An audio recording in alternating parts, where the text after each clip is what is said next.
เคสบายดีเพื่อมีสหายทุกคนวันนี้ข้าพเจ้าจะมานำเสนอแผนการที่ถ้าจะมีโอกาสเข้าไปห้วนในธุรกิจของโลกโกลบอลได้จังไดในฐานะเราคนธรรมดาอาจจะคิดว่าการเข้าเป็นนักธุรกิจระดับสากลระดับโลกอาจจะเป็นต้นทางที่ยากที่สุดเพราะเราไม่มีเงินจำนวนมหาศาลที่จะเข้าไปให้ธุรกิจอะไรหนึ่งได้แต่ในโอกาสนี้วงโกลบอลเปิดช่องทางให้ทุกคนมีโอกาสเข้าเป็นนักธุรกิจอย่างมืออาชีพได้อย่างเต็มตัวและสมบูรณ์แบบโดยไม่มีข้ออ้างอะไรเลยข้อง่ายๆคือเจ้าสามารถเข้าห้องทำรายได้จากวงโกลบอลได้2 ทางง่ายๆโดยวิธีหนึ่งเจ้าสามารถเริ่มเข้าไปสร้างชีพในระดับใดก็ได้เพื่อได้ด้วยการซื้อสินค้าสิ่งใดสิ่งหนึ่งจากวงโกลบอลโดยทุกสินค้าทุกชนิดจะมีตำแหน่งให้อยู่โดยมีอยู่ว่า Partner Master แล้วก็หรือ Exclusive โดยในตำแหน่งที่เจ้าสามารถซื้อในสินค้าชิ้นใดชิ้นหนึ่งของบริษัทก็ได้ในช่องทางที่2คือเจ้าสามารถเริ่มสร้างทีมงานของเจ้าด้วยคุณสมบัติที่มีทีมงานที่คุณภาพเพื่อให้ทีมงานของเจ้ามีคะแนนสูงและคุณภาพงานระดับการสร้างงานของคนสายงานของเจ้าให้มีคุณภาพใส่หัวคือแต่ละคนแต่ละ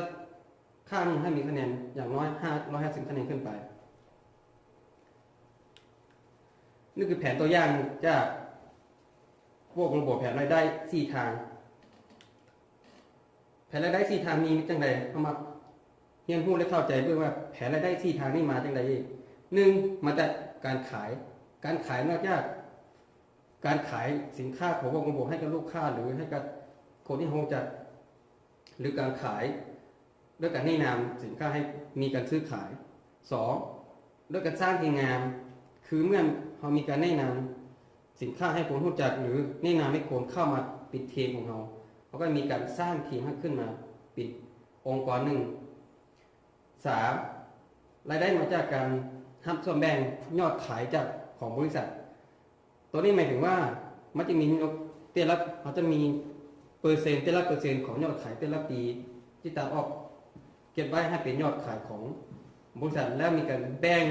ส่วนที่เหลือให้กับนักธุรกิจทุกคนรายได้ที่4หมายถึงว่าเมื่อทุกคนเข้าเป็นนักธุรกิจแล้วในองค์กรของท่านหรือของเจ้ามีการเจริญเติบโตขยายขึ้นไปเจ้าได้รับการใช้ชีวิตในไลฟ์สไตล์มีการท่องเที่ยวหรือมีโบนัสต่างๆในรูปแบบที่ใช้ชีวิตโดยสะดวกสบายในนี้ในระยะ4 ทางนี้ปี4 ทางที่วงไวที่สุดที่จะนำพาตัวเจ้าเองเข้าไปสู่ในเส้นทางแห่งความสำเร็จที่มีจุดจบการสร้างยอดขายของเรามาจากไสการสร้างยอดขายของเรามาจาก1การประชาสัมพันธ์และการแนะนำสินค้าของบริษัทโลกระบบให้กับลูกค้าเป็นบ้านก้าวธุรกิจที่ทุกคนเริ่มธุรกิจนี้เพราะการให้ธุรกิจทุกอย่างต้องมีการขายเป็นงานของนักธุรกิจหรือเป็นงานของมหาเศรษฐีเขาเฮ็ดกันเพราะว่าการขายเมื่อสิ่งใดสิ่งหนึ่งที่บ่มีการขายแสดงว่าบ่มีธุรกิจและบ่มี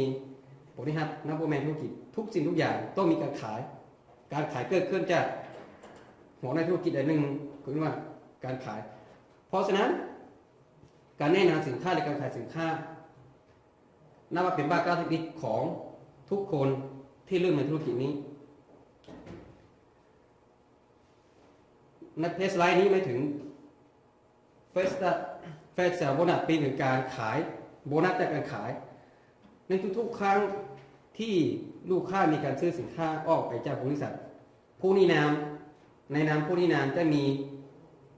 โบนัสจากยอดขาย 10% ตีเป็นรายได้ของส่วนตัวเพจ2การสร้างลูกทีมหรือการสร้างทีมงานนี้แม่งการสร้างทีมงานด้วยความสามัคคีของหน่วยงานทุกคนบ่แม่นจะสร้างตามลำพังเพียงคนเดียวแผนรายได้2คือรายได้จากการแนะนำหรือทีมงานหรือว่าคอมมิชชั่นรายได้คอมมิชชั่นนี่จากในสไลด์ตัวอย่างนี่จะแนะนำให้เห็นว่าคนหนึ่งเข้ามาในธุรกิจนี้ เจ้าสร้างเพียงได้2สายคือ1 A B C หรือไส้ขวาไส้1คนขวา1คนในตัวอย่างนี้สมมติว่าถ้าแนะนำได้ไส้ขึ้นมาแนะนำใน A ขึ้นมาใน B ขึ้นมาก็จะได้ค่าแนะนำจากใน A ใน B 10%ในตัวอย่าง2 A B บวกกัน 10% จะได้ล้วนยอดเปอร์เซ็นต์จะได้หักเป็น3%ในตารางนี้จะแสดงว่าใน A ใน B นี่ผู้หนึ่งด้านซ้ายมีอยู่2,400 คะแนนซ้ายขวามี3,060 คะแนนเตยอดเปอร์เซ็นต์ที่เขาจะตัดออกให้เจ้าคือเอายอดตัวน้อยที่สุดเป็นตัวตั้งเป็น 10% ของ 2,400 จะได้อยู่240 คะแนน$240วันนี้เอา$240คูณ2เป็น 3% จะได้อยู่$480ต่อเดือนหนึ่งการสร้างทีมรายได้จากการสร้างทีมให้จังไรครับจะได้คะแนนถึง 3% ขึ้นไปมันเป็นยอดขายส่วนตัวของเจ้าของผู้สร้างทีมเป็นลีดเดอร์ผู้สร้างทีมในทีมนี้เป็นทีมเมมเบอร์หมายถึงว่าเจ้าเป็นหน้าในทีมเมมเบอร์มาแล้วหรือเจ้าโบเข้าไปในฐานะเป็นอิสระหรือฟรีพวกนี้ใส่ใจเลยเต้จะเข้ามาเจ้าแนะนำได้2คนขึ้นมา2คนที่มีการซื้อสินค้าเป็นทีมเมมเบอร์ก็จะได้ 5% จากใน AB ไซต์ของมาพวกละ 5% แต่จะมีการแนะนำให้2คนที่เข้ามาเขาเป็นทีมงานของพาร์ทเนอร์ก็จะได้ 10% จาก2สายงานที่สร้างมาและทีมเมสเตอร์สมมติว่าวันนี้เจ้าเข้ามาปุ๊บเจ้าบ่มีการซื้อสินค้าใดเลยเต้เจ้ามาในฐานะผู้มีอย่างก็ได้เต้เจ้ามีการแนะนำให้เพื่อนเข้ามาหรือพี่น้องเจ้าเข้ามา2 คนมีการซื้อสินค้าเป็นทีมงานเมสเตอร์คือไซส์ขวามี2คะแนนอยู่250 คะแนนเจ้าจะได้ 5% จาก2คนนี้ 15% และในห้องสุดท้ายนี้หมายถึงว่า Team Security หมายถึงว่าเมื่อเจ้าเข้ามาหรือเจ้ามีผู้มีอย่างไรก็แล้วแต่เจ้าเข้ามาเจ้าเหมือนแนะนำให้เพื่อนเจ้าหรือพี่น้องเจ้าผู้ที่มีความรู้ความสามารถอยากจะเป็นนักธุรกิจหรืออยากจะมีรายได้เสริมเขาเข้ามาเข้าใจเขาซื้อสินค้าจากบริษัทผู้รับ600 คะแนนในนี้จะได้ 3% จาก2คนนี้คือเจ้าเป็นทีมเจ้าก็ขึ้นมาเป็นทีม Security เลยในนี้เป็นคือว่าได้ครับส่วนแบ่งจากทีมคือในทุกๆรอบใจคอมมิชชั่นจะมีการเก็บยอด 1% ของทุกๆเดือนที่เขามีการใช้ใจมีการแจ้งค่าบริการบริษัทจะเก็บ 1% เอาไว้เมื่อผมรอบ1 ปีหรือ12 เดือนจะเอายอดตัวนี้มาหารให้นักธุรกิจทุกคนที่เป็นเมมเบอร์อยู่ในนี้เช่นการสร้างทีมผู้นำการสร้างทีมผู้นำหมายถึงว่าถ้าเจ้าเข้ามาในธุรกิจนี้เจ้าอยากเป็นทีมเจ้าอยากให้ทีมเขาก้าวหน้าเจ้าจะเป็นทีมผู้นำเจ้ามีความก้าวหน้าในธุรกิจเราต้องสร้างทีมให้แข็งแกร่งขึ้นมาคือถ้าเจ้าอยากเป็นทีม Escalate เจ้าต้องสร้าง2ทีมคือ A B T ไซส์หัวให้เป็นทีมเมมเบอร์เมื่อทีมของเจ้ามี2คนเป็นทีมเมมเบอร์2คนนี้เจ้าสู้ดังให้เจ้าเป็นกลายเป็นทีม Escalate ทันทีเลยในนี้เมื่อเจ้ามีได้หับตำแหน่งนี้แล้วเจ้าจะได้แผนอาชีพอันนึงเป็นของและแผนรายได้อีกแผนหนึ่งคือแผนรายได้จากชั้นหรือล้นหลานที่เอาแนะนำขึ้นมาจากชั้นที่1ถึงชั้นที่7ได้เปอร์เซ็นต์จาก 10% ถึง 5% แผน2.4คือแผนรายได้จากองค์กรเมื่อองค์กรของเรามีการเติบโตเพิ่มขึ้นตามระดับชั้นหรือแผนอาชีพแต่ละชั้นที่องค์กรเราขยายตัวขึ้นมาในตำแหน่งเทรนซีเวอร์ถือว่าเทรนระดับนักธุรกิจเหรียญเงินคือไซส์ขวาต้องมี100 คะแนนไซส์1 คะแนน100 คะแนนขวา1 คะแนนเป็น200 คะแนนก็จะได้เป็นตำแหน่งซีเวอร์และตำแหน่งโกลบริเซอร์ โกคือซ้ายขวาด้านซ้ายต้องมี 2,000 คะแนนด้านขวาต้องมี 2,000 คะแนนเล่นแต่ละคะแนนนี้คือหมายถึงว่าในแต่ละสาขาในแต่ละรุ่นของสายงานของเจ้าต้องมีคะแนนเพิ่มขึ้นเมื่อคะแนนเขาเพิ่มขึ้นเขาจะได้ตำแหน่งที่ในบริษัทกำหนดว่าคะแนนเท่าไหร่เมื่อถึงจำนวนคะแนนที่ต้องการเจ้าก็ได้รับตำแหน่งนั้นเป็นของแต่ถ้าไปถึงตำแหน่ง President Millionaire คือไส้กว่าของเจ้าก็จะมีคะแนนถึงอีกข้างแต่ละข้างต้องมีคะแนนถึง2,050 คะแนน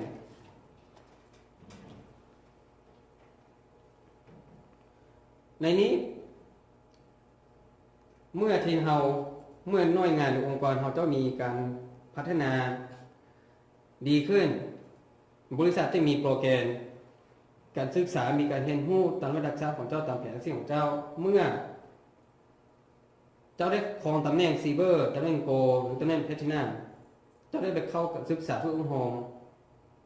ในโรงเรียนหรือว่าในสร้างเรียนที่ Development School หรือ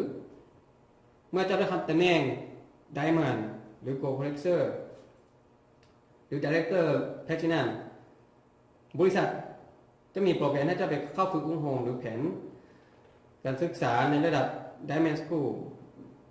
และในชั้นต่อไปคือเมื่อจะได้ครองตำแหน่งถึงระดับ Platinum President Gold ไปถึง President Platinum แล้วก็ President Diamond ในนี้จะเป็นขั้นหลักสูตรที่สูงขึ้นไปจะไม่คือระดับผู้นำเข้าห้องระดับผู้นำและเมื่อจะรับตำแหน่งสูงสุดของ President Millionaire จะได้รับในห้องพิเศษคือระดับผู้นำที่สูงมีเงินล้านขึ้นไปในสไลด์นี้จะหมายถึงว่าโบนัสจาก matching คือโบนัสของแต่ละสั้นที่เจ้าของได้รับเมื่อทีมงานหรือหน่วยของเจ้ามีการขยายองค์กรหลายขึ้นหรือมีการเติบโตเพิ่มจำนวนคนขึ้นมาตัวอย่างเช่นถ้าเป็น leader silver ดิวิชั่นที่1จะได้ 10% แต่ถ้าเป็นโกดิวิชั่นที่2 5% นั้นถ้าเป็นแพทินัมและมีดิวิชั่นที่2ถ้าเป็นไดมอนด์บอลนะดิวิชั่นที่2แต่เมื่อจะเป็นDirector Platinum ต้องให้โบนัสจาก2ชั้นคือชั้นที่2กับชั้นที่3ตัวอย่างนี้ถ้าเจ้าสังเกตเห็นว่าเมื่อเจ้าได้ครองตำแหน่งสูงขึ้นไปเจ้าได้หาโบนัสได้ถึง7ชั้นขึ้นมาจากตัวนั้นซึ่ง President Millionaire เจ้าได้5%จากชั้นที่1ชั้นที่2เป็น 10% แต่ระดับชั้นที่3มาชั้นที่7เจ้าได้5%จากจำนวนมิชชั่นของเจ้าขึ้นมาข้อที่3รายได้ที่3คือรายได้ส่วนแบ่งจากของบริษัทส่วนแบ่งของบริษัทคือหมายถึงว่าเมื่อเจ้าเข้าร่วมเป็นส่วนหนึ่งในความสำเร็จของบริษัทแล้วบริษัทจะมีโบนัสพิเศษให้เจ้าตามนี้โบนัสพิเศษคือโบนัสจากผู้ที่เป็นเจ้าของในเครื่อง Space Station หรือเป็นเครื่องสัญญาณตั้งโต๊ะทุกคนจะมีเปอร์เซ็นต์จาก 10% หา 40% ทุกๆเดือนจากการใช้จ่ายค่าบริการของตัวเครื่องสัญญา Space Station รายได้ที่4หมายถึงรายได้ที่สุดท้ายที่ถูกคาดหวังในความหวังทุกคนอยากจะมีชีวิตไลฟ์สไตล์อยากไปท่องเที่ยวอยากมีเงินหลายอยากจะมีรถดีๆอยากมีเงินส่งลูกส่งหลานไปเรียนระดับสูงๆอันนี้คือไลฟ์สไตล์ที่ผมจะได้เมื่อในถึงขั้นตอนนี้คือขั้นตอนที่สมมติแบบที่สุดในของชีวิตที่ทุกคนคาดฝันว่าอยากจะมีครั้งหนึ่งเมื่อจะมีองค์กรที่ขยายตัวขึ้นมาถ้าจะได้ครองตำแหน่งเพชรหรือตำแหน่งนักธุรกิจระดับเพชรหรือว่าคาร์โบนัสให้เจ้าฟรีและเมื่อเจ้าได้ครองตำแหน่ง President Diamond ในทุกๆเดือนบริษัทมีจ่ายให้เจ้า 4,000 เหรียญ4,000 นี้ในบริษัทเขาหมายถึงว่าเป็นคาร์โบนัสแต่ในพอเป็นจริงแล้วเจ้าจะได้อย่างไรแล้วแต่ เป็นเงินของเจ้าจะซื้ออย่างก็ได้เจ้าจะซื้อรถซื้อบ้านซื้ออย่างเราเด้อันนี้ก็เป็นส่วนแบ่งของบริษัทส่วนรายที่สองหมายถึงว่ารายได้ได้เมทัวร์คือรายได้นักท่องเที่ยวระดับผิดเมื่อท่านใดเข้ามาถึงระดับนี้แล้วบริษัทจะมีโบนัสให้เจ้าไปท่องเที่ยวทั่วโลกในสถานที่ที่สวยงามที่สุดที่เจ้าอยากไปในสถานที่งามที่สุดที่เจ้าอยากไปจะเห็นในโลกนี้ทุกคนก็จะไปเห็นสิ่งที่สวยงามอยากไปเห็นสิ่งที่ดีที่สุดที่เราไม่เคยเห็นมาก่อนแต่ถ้าเจ้ามีความรู้มีปสมีความฝันที่อยากจะมีมื้อใดมื้อหนึ่งที่เจ้าจะไปถึงสถานที่นั้นให้เจ้าเข้ามาร่วมกับพวกเราทีนี้เขาจะไปช่วยสร้างความฝันให้เจ้าเป็นจริงสักวันหนึ่งเจ้าอาจจะไปถึงตรงนี้ก็ได้ในสไลด์นี้เป็นสไลด์ของรูลโบนัสหมายถึงว่าเมื่อเจ้าได้เป็น President Go ถ้าทำอิฐบริษัทจะมีโมงหรือนาฬิกาตัวนี้ให้เป็นโมงโรเลสฝังเพชรข้างในแล้วมันจริงจุดจึงเป็นเพชรจะมีเพชรฝังข้างในราคาอาจจะหลายพันเหรียญในสไลด์นี้หมายถึงว่าถ้าเมื่อเจ้าได้รับตำแหน่ง President Millionaire เจ้าได้เข้าร่วมกันสัมมนาในวิสาสะพรหรือในสมาชิกสั้นพิเศษตัวอย่างสิเมื่อเจ้าได้ของตำแหน่งนี้แล้วบริษัทจะมีโปรแกรมให้เจ้าไปเข้าหาผู้โฮมในระดับขั้นผู้นำหรือได้แบ่งกันข้อมูลต่างๆระดับสากลที่มีคนประสบความสำเร็จระดับแนวหน้าเป็นผลตอบแทนให้เจ้าขั้นหนึ่งขั้นที่สองเจ้าในห้างการผู้โฮมระดับการพัฒนาผู้นำระดับที่สี่การท่องเที่ยวโลกตอนนี้คือเป็นเส้นรวมก็แผ่รายได้จากพวกโรงในรัฐ4ทางนี้เมื่อเห็นระยะผ่านมาทุกคนก็ตั้งใจทำงานตั้งใจให้เวียกในบริษัทหรือในองค์กรต่างๆที่เขาตั้งใจสู้ทนทุกมื้อทุกวันในความฝันของเขาอยากจะมีชีวิตที่ดี